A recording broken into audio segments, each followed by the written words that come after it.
Pasaka. Waliokombolewa heri ya Pasaka.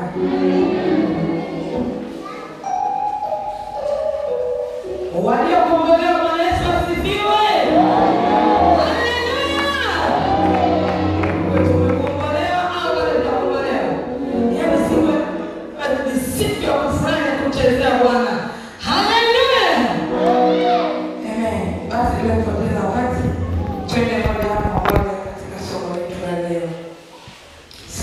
Siku ya Pasaka ambao tumepata ukombozi wetu, ambao ndio chanzo cha wokovu wa Kristo, ambao ndio chanzo cha mimi na wewe kupatanishwa katika ufalme wa mbinguni, ambao ndio chanzo cha mimi na wewe kufanyana kama kanisa la Bwana. Haleluya. Kwa hiyo ni siku eno, ni siku ambayo ni ya kutafakari sana, ni siku ambayo katika siku zote ambazo tunazo kama wanadamu ni siku ya kutafakari sana. Siku ya wokovu wako ndio siku ambayo Bwana wetu alikubali kuacha enzi na utukufu mbinguni, akashuka kuzimu miaka ya shetani na mamlaka yake, akatupa wokovu ambao tumepata kwa neema. Bwana Yesu asifiwe. Haleluya. Kwa hiyo ni siku ambayo ni ya kipekee. Kwanza tunashukuru kwa sababu umetambua siku ya leo, umeacha vyote ukasema ngoja kwanza niende mbele za Bwana. Bwana Yesu asifiwe. Wengine wapo huko wanashughulika na mpira, lakini wewe unapata neema, umekuja ukasema ngoja kwanza nikamtukuze Mungu, nikamshukuru kwa sababu njema ambayo amenipa, kwa kukubali kuacha enzi na utukufu kwa ajili yako mimi na wewe ili tupate kupona. Bwana Yesu asifiwe sana. Kwa hiyo nilipokuwa naandaa ujumbe, mwanzo nilipata ujumbe nikasema fundishe ujumbe unaohusu kufa na kufufuka kwa Bwana wetu Yesu Kristo, ulitupa ushindi mkubwa. Bwana Yesu asifiwe. Lakini kadri nilipokuwa naendelea, Roho Mtakatifu alikuwa kuzungumza nami kwa habari, tuzungumze kwa habari ya Pasaka. Bwana Yesu asifiwe. Bwana Yesu asifiwe sana. Natamani Roho Mtakatifu anisaidie nifundishe kama nisaidie na kadi Roho Mtakatifu atakaponiongoza. Bwana Yesu asifiwe. Imani mimi mhubiri kwa hapa ingekuwa ni mkutano nje, ingekuwa na utaruka sababu ndio shauku ya moyo wangu, lakini leo naomba Roho Mtakatifu anisaidie kufundishana kitu hicho ambacho ndio kitu cha thamani sana katika maisha ya wanadamu. Bwana Yesu asifiwe. Siku ya leo tunataka tujifunze kuhusu Pasaka. Bwana Yesu asifiwe. Unaweza kama unajiuliza Pasaka ni nini? Pasaka kwa nini nasema ni ukombozi. Bwana Yesu asifiwe. Ni ukombozi. Bwana Yesu asifiwe. Bwana Yesu tufanye kwa ajili ya neno. Habari sana Mungu wetu. Asante Bwana kwa ajili ya kazi hii na majira haya, ambao tena watoto wako Bwana tumekaa. Tunatamani useme nasi siku ya leo Bwana kuhusu neno lako la uzima. Karibu Roho Mtakatifu ufundishe. Karibu Roho Mtakatifu uinue mioyo ya watu. Karibu Roho Mtakatifu ufufue maisha tena ya watu kupitia ibada ya leo. Katika jina la Yesu Kristo, naniweka mkononi mwako Baba, nikiomba na kushukuru. Amen. Bwana Yesu asifiwe. Nilitamani nifundishe maswali tofauti kuhusu Pasaka, lakini kadri nilivyokuwa nitafuta neno, Roho Mtakatifu anifundisha kama tuseme kitu kinachoitwa Pasaka. Bwana Yesu asifiwe. Nitamani siku leo tumshukuru tu Mungu kwa sababu Yesu Kristo ameshinda kifo na mauti. Nitamani tumshukuru Mungu tu. Yaani wewe baada ya kushukuru, asante Yesu kwa kubali kuacha neno la Mungu. Asante Yesu, lakini Roho Mtakatifu anisi kwa habari ya Pasaka. Bwana Yesu asifiwe.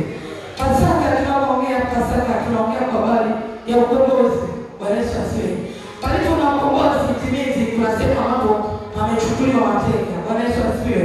Ukombozi huu tunapozungumzia ni ukombozi wa wanadamu ambao tulikombolewa kutoka katika mitego ya adui, kutoka katika mifungo, kutoka katika laana, kutoka katika mateso, kutoka katika tabu na laana, tukakombolewa na Bwana Yesu Kristo akatuleta katika pendo la Bwana Mungu wetu Yesu Kristo. Bwana Yesu asifiwe. Ukisoma Biblia kuna Pasaka za aina mbili. Kuna Pasaka ya Wayahudi, pia kuna Pasaka la Agano Jipya. Kulingana na muda tumeenda sana, nitamani nielezee hizi habari. Ila kwa ufupi tu tutazungumza Pasaka ya Wayahudi ilikuwaje. Pasaka ya Wayahudi baada ya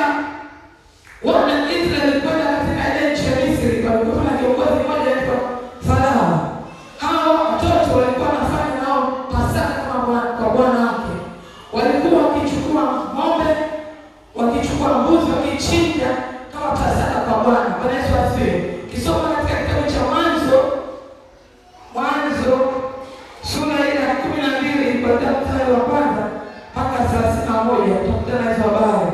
Hawa Israeli walikuwa hii kama sherehe ya wale walikuwa wanachukua ng'ombe wanachinja kwa ajili ya ukombozi wao. Ilikuwa kama desturi yao, wakiendelea kuchinja kila mwaka, kwa maana walikuwa wanafanya mara moja. Walikuwa wanachinja. Sijui maskini ilikuwaje. Kwa maana kama una ng'ombe sijui unafanya nini. Lakini kwa maskini labda wengine walikuwa hapati neema ya kuchinja. Lakini wale ambao walikuwa tajiri walikuwa wanachinja ng'ombe kwa ajili ya kutoa kama Pasaka. Lakini Pasaka ile ukifuatilia ilikuwa sio kwamba inaleta walisia, ilikuwa haifanyiki kama ukombozi, ila ilikuwa inafunika. Bwana Yesu asifiwe. Ukifuatilia kama wamesoma wanasema walikuwa chinja kumtolea kama sadaka kwa Bwana, lakini ile Pasaka ilikuwa ileta mabadiliko ndani ya mioyo yao. Ilikuwa haileti ondoleo la dhambi, bali ilikuwa inafunika tu. Bwana Yesu asifiwe. Ndipo Bwana Yesu akaja akaandaa sadaka la agano jipya. Bwana Yesu asifiwe. Utasoma mwanako kutoka sura ile ya 12 utakutana na habari hizo. Kwa hiyo Bwana alikuwa anafanya kila baada ya mwaka mmoja. Bwana Yesu asifiwe. Walikuwa wanatoa ng'ombe ambao wanazo.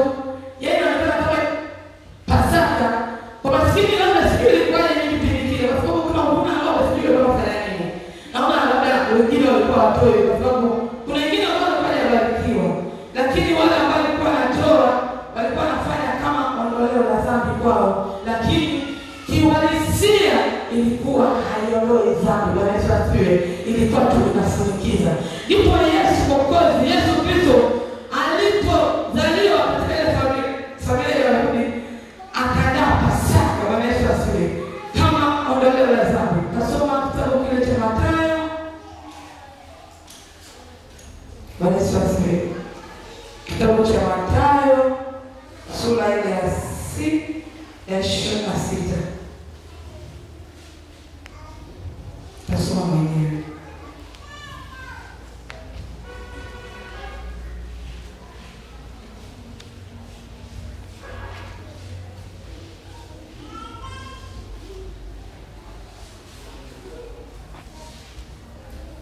Mathayo 26:1 Biblia inasema, kama Yesu alipomaliza maneno hayo yote, aliwaambia wanafunzi wake, najua kuwa baada ya siku 2 itakuwa Pasaka, na maana Adamu atasalitiwa, asulubiwe. Wakati ule wakuu wa makuhani na wazee wakuu wakakusanyika katika behewa ya kuhani mkuu, jina lake Kayafa, wakafanya shauri pamoja ili wamkamate Yesu kwa hila na kuumwa. Lakini wakasema, isiwe wakati wa sikukuu isiyotiwa chachu. Luka mstari wa 17.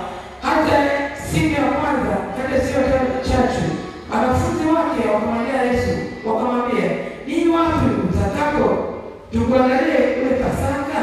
Akasema, nenda mjini kwa mtu fulani kumwambie, mwalimu asema, majina yangu ni karibu kwako, tafanya Pasaka pamoja na wanafunzi wangu. Luka tena mstari wa 26 kulingana na muda wetu. Nao walipokuwa kila, Yesu alichukua mkate, akabariki, akaumega, akamwambia wanafunzi wake akasema, toeni mle, huu ndio mwili wangu. Akakichukua kikombe, akashukuru, akawapa akisema, nyweni nyote katika hiki, kwa maana ndiyo damu yangu ya agano imwagikayo kwa ajili ya wengi kwa ondoleo la dhambi. Amen. Bwana Yesu asifiwe. Pasaka agano jipya. Hii Yesu mwenyewe aliyejitoa pale msalabani.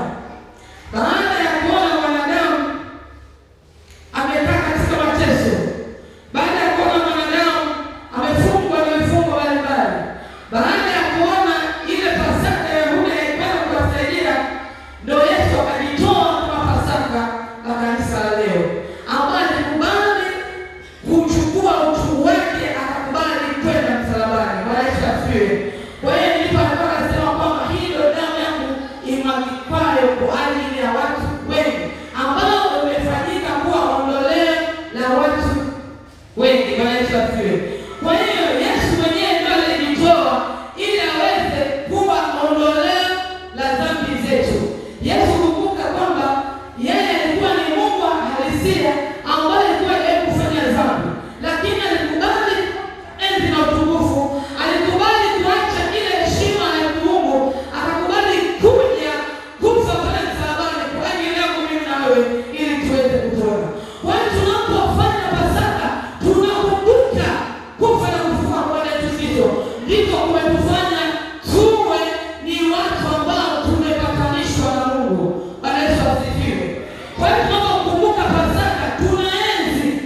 ili mimi nawe tuweze kukombolewa.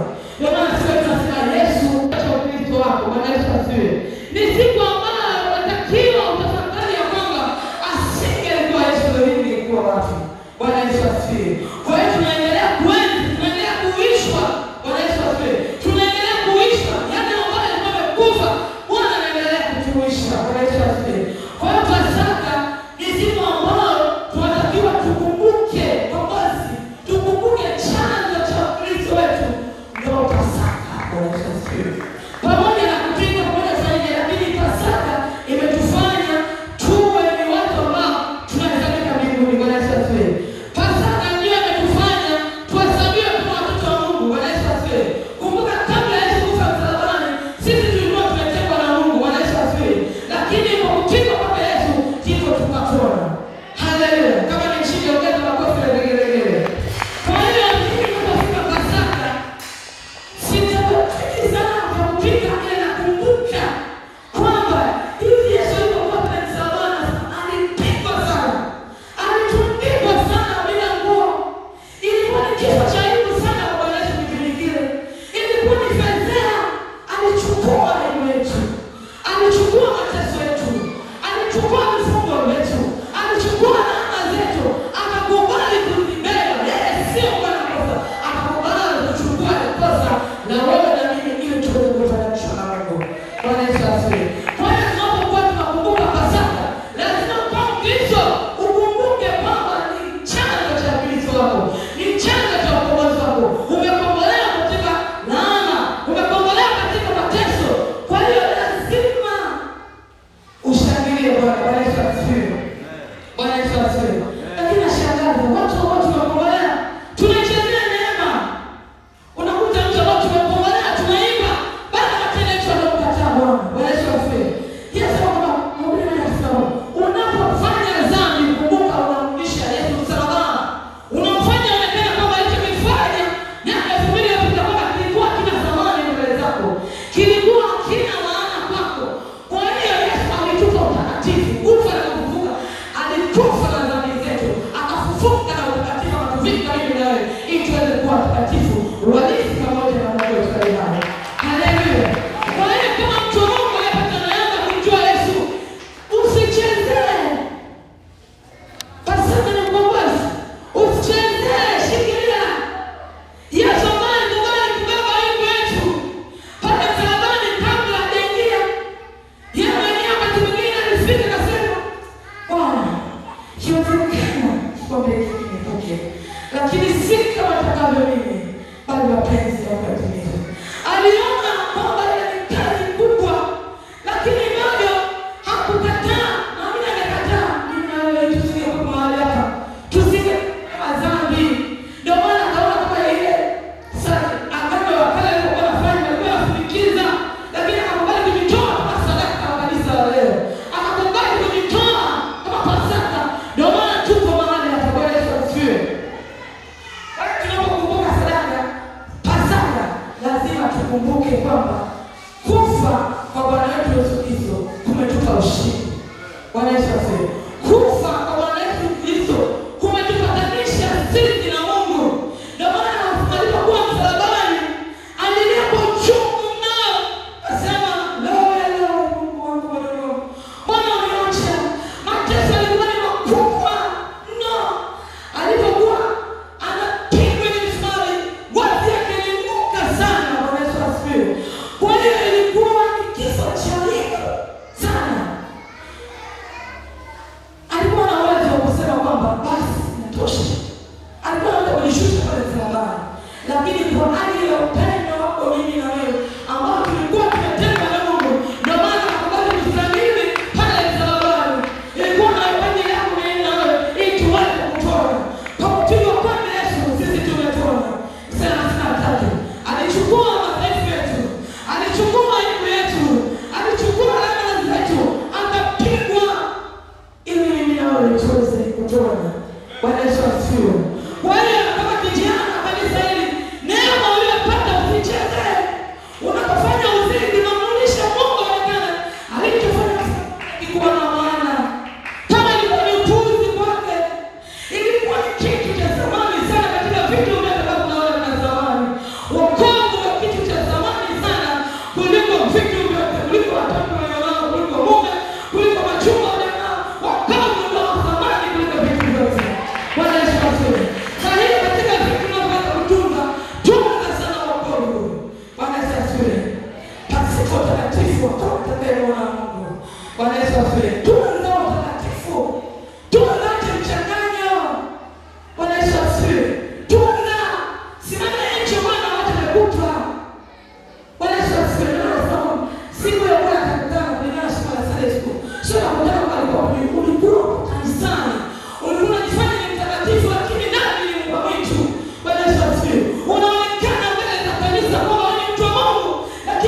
tukasome Luka 22.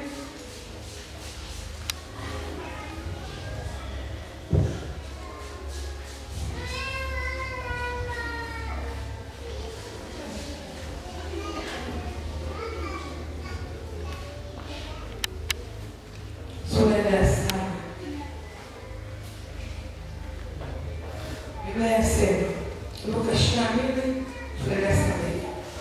katika siku ya mikate isiyotiwa chachu ambayo ilipasa kuchinja Pasaka, akatuma Petro na Yohana akisema, nendeni Yesu anafanana ile, nendeni watuangalie Pasaka tupate kuiga. Wakamwambia, nataka tuangalie wapi? Akamwambia, tazama, mtakapoingia mjini mtakutana na mwanaume akichukua mtungi wa maji, fuateni mkaingia katika nyumba mtakayoingia yeye, na akamwambia mwenye nyumba, mwalimu akamwambia, kiwapi chumba cha wageni nipate kuandaa Pasaka humo. Kwa hiyo ni maagizo ambayo alikuwa anatoa Bwana kabla hajaingia pale msalabani. Bwana Yesu asifiwe. Alijua kwamba wanadamu wote baada ya kuwa katika laana, ndipo akataka ajitoe yeye kama yeye kwa ajili ya ukombozi wa mwanadamu. Bwana Yesu asifiwe. Kwa hiyo ukombozi umetuheshimisha. Bwana Yesu asifiwe. Wokovu umetufanya mimi na wewe tupate kuhesabiwa haki. Bwana Yesu asifiwe. Ukombozi ambao Bwana amefanya kupitia pale msalabani umetufanya sisi tushiriki katika ufalme wa mbinguni. Bwana Yesu asifiwe. Ukombozi ambao Bwana aliingia gharama umetufanya sisi tuhesabiwe haki. Bwana Yesu asifiwe. Kumbuka kabla ya ukombozi tulikuwa tuna haki. Pale ilipokuwa msalabani mapazia hekalu yakapasuka. Kila mmoja akapata neema kumwendea Mungu. Bwana Yesu asifiwe. Kwa hiyo sisi tumekombolewa kutoka katika laana. Tumepata neema ya kumwendea Mungu moja kwa moja. Bwana Yesu asifiwe. Kwa hiyo tumepata neema hata kama ukiwa na shida ya kumwendea Mungu, tufuate kipindi kile kabla ya pazia hekalu. Bwana Yesu asifiwe. Kwa hiyo mtu wa Mungu, nikusii inapofika siku ya Pasaka, usiende tu kwanza tu kuvaa, kula, tafakari. Kisi kama unatakiwa kama Kristo kutafakari, tuienzi ili Bwana endelee kutuisha yale ambayo anataka kufaidia bila uishi katika jina la Yesu. Haleluya. Kwa hiyo wakati wewe unafufuka, lazima ufufuke na maisha yako. Lazima ufufuke na ndoa yako. Lazima ufufuke na elimu yako. Lazima ufufuke na utu wako mpya. Yote yakale yametoka. Kwa Yesu asifiwe. Kwa hiyo Pasaka sio kitu cha kwanza kuchukulia mzamzaa tu ukienda katika sherehe. No, katika sherehe ambazo tunazitolea katika ni kama siku ya leo. Bwana Yesu asifiwe. Siku ya leo ni siku ambayo ni ya samana mno. Nilipokuwa nasoma hili neno, nilikuwa nimechanja ujumbe, lakini Bwana kama niambia nenda sana kwa baada ya ukombozi, kwamba kuna watu ambao wanachukulia ukombozi kama kitu cha historia tu. Ukombozi sio kitu cha historia, ni kitu halisi ambao Bwana alipigwa pale msalabani ili sisi tuweze kukombolewa kutoka katika laana, kutoka katika aibu, kutoka katika mifungo na mikosi ya adui, ili aweze kutupatanisha na Mungu wetu aliye mbinguni. Bwana Yesu asifiwe. Haleluya. Nitamalizia kitabu cha Korintho. Angalia tuchache kutoka tutoshana. Wakorintho wa kwanza sura ya 11.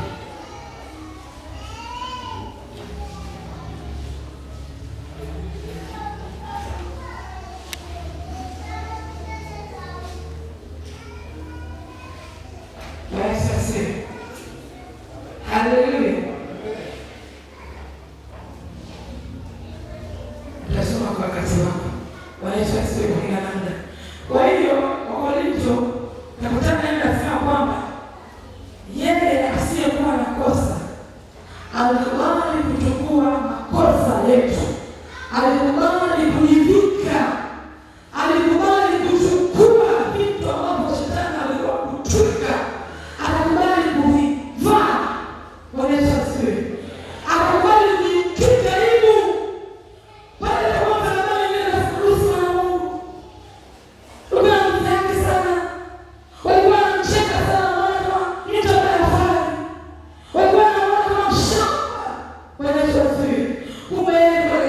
kusudi la kupewa msalabani ili mimi na wewe tuweze kupona.